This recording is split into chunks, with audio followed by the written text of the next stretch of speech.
Brother, I want you to think about something for a minute. If porn blockers actually worked, you'd already be free by now. Because a lot of you listening right now have tried out BlockerX, things like Covenant Eyes, Canopy, Safe Vision, and one of hundreds of quote unquote porn blockers or anti-release apps out there. But yet here you are still fighting the exact same battle. So today we're going to talk about the truth that nobody else is willing to say. Porn blockers don't liberate men. Porn blockers create more dependence. And if you've ever installed a blocker, deleted it, reinstalled it, tried a different one, found a loophole, or relapsed the minute restrictions were lifted, brother, you're not broken. You've just been given the wrong solution to a real problem. So the purpose of today's episode isn't about bashing technology. It's about helping you understand why these apps, even with good intentions, are never going to build the kind of man who can stay free long term. Because freedom doesn't come from restriction. Freedom comes from identity, discipline, and most importantly, self-leadership. So by the end of today's conversation, you'll walk away with a crystal clear understanding on why porn blockers fail, why you relapse even when blockers are installed, but what actually will work to build real self-control, real self-respect, and most importantly, real and lasting freedom. Guys, welcome to the Rebuilt Man podcast. My name is Coach Frank Rich, founder and host here, and it's been our mission for the last 6 years to help men just like you, those that are caught up in the depths of pornography addiction, with over 1,700 successful transformations in that time period.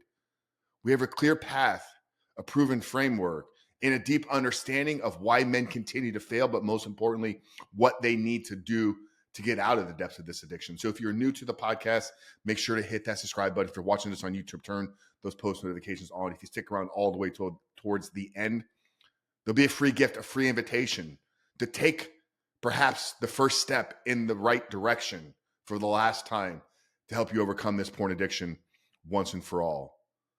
But let's break it down, guys. The 9 reasons why porn blockers do not work. The first one is they are attacking the symptom, not the actual root. You see, porn isn't the problem. Porn has become the medicator. Blockers don't heal things like your stress, your loneliness, your shame, your boredom, your trauma, your identity wounds, the reasons why men go back to porn. So when it's happening is this compulsion always will find a new outlet. You can't block your way to healing a root. The second reason here is blockers create what's known as a forbidden fruit dopamine spike. Anytime you're told you cannot have something, the brain responds with, watch me, get it. Think of the book of Genesis. When God created Adam and Eve, he placed them in the garden and told them they could have anything, eat of any tree except for that one. The minute God turned their back, where immediately do they go? This is embedded in our human nature. It's to desire the thing we tell ourselves we cannot have. If you're a father, if you have kids, if you've ever been around children, they're always wanting the thing they're told they cannot have. The thrill becomes the addiction, not even the porn itself. Blockers create what's known as a forbidden fruit dopamine spike. The third reason here is they turn what should be accountability into policing. Your accountability should be about growth, not surveillance and punishment. A man doesn't heal by being watched. He heals by becoming self-led. You become a slave. You become a victim. You become a slave to the policing apps itself. The fourth reason here is blockers train to outsource your self-control. You're telling yourself, you're telling your brain, something outside of me needs to control me. Where in the past, the thing outside of me controlling me was porn. Now I'm just shifting that responsibility to something else, to this technology, to this app. This will destroy a man's confidence. It builds dependency, not real freedom. You can't outsource your freedom. You can't outsource your identity. You can't outsource your self-control. You got to build that from within. The fifth reason here is they make loophole hunting a game. Incognito browsers, VPNs, image-based sexual content, TikTok, Instagram. I'll try to find it on Reddit. I'll try to find it on other websites. Men get addicted to beating the system. Now what you're doing is you're battling two addictions, porn and the problem solving of trying to get the porn without the porn. Number 6 here is they don't stop the compulsion. You can't block your way out of an emotional pain. You can't block your way out of shame. You can't block your way out of loneliness. That trigger lives inside of you, not on a website that you're trying to block. You're avoiding doing the inner work. You're avoiding asking the hard, difficult questions. Why do I continue to go back even though I say I don't want to? Blockers are just band-aids for a stab wound. Number 7 here is they create a false sense of progress.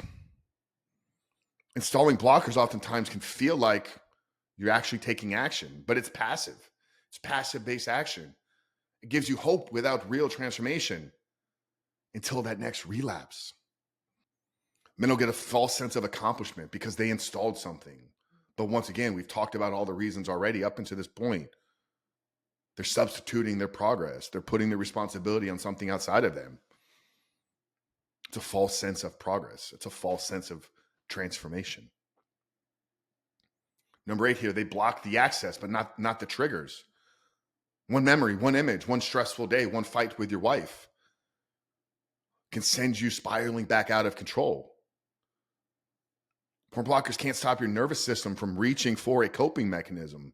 Discomfort will always beat restrictions. What's the root cause? What's the reason why? How do you build the emotional regulation tools necessary to not need the blocker? And number 9, we touched on it briefly already, but they destroy the confidence instead of building it up. A man will never respect himself while needing a babysitter app to control him. Freedom from porn isn't when porn becomes available. Real freedom becomes when porn becomes unnecessary. So let's recap what we just covered. Porn blockers don't work long-term because they target behavior, not identity. They block access, not the triggers. They restrict instead of helping you grow. They reinforce dependency, not discipline.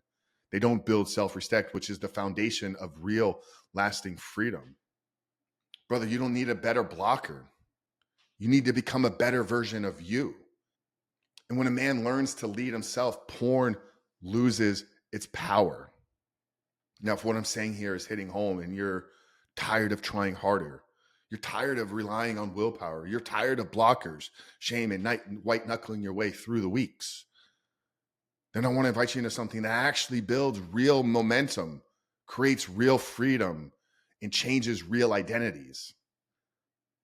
Down there in the show notes below, or if you visit the rebuiltman.com/7-day reset, you can access our free 7-day reset plan. Inside of this, for 7 days, you'll get clear structure, daily identity building habits, accountability and brotherhood, tools to win the urges and not fight from it. But most importantly, the first proof that you can change. Like I said, it's linked down there in the show notes below, or visit the rebuiltman.com/7-day reset. But you don't need to wait for the perfect moment. Freedom doesn't come from trying harder. It comes from becoming a stronger man.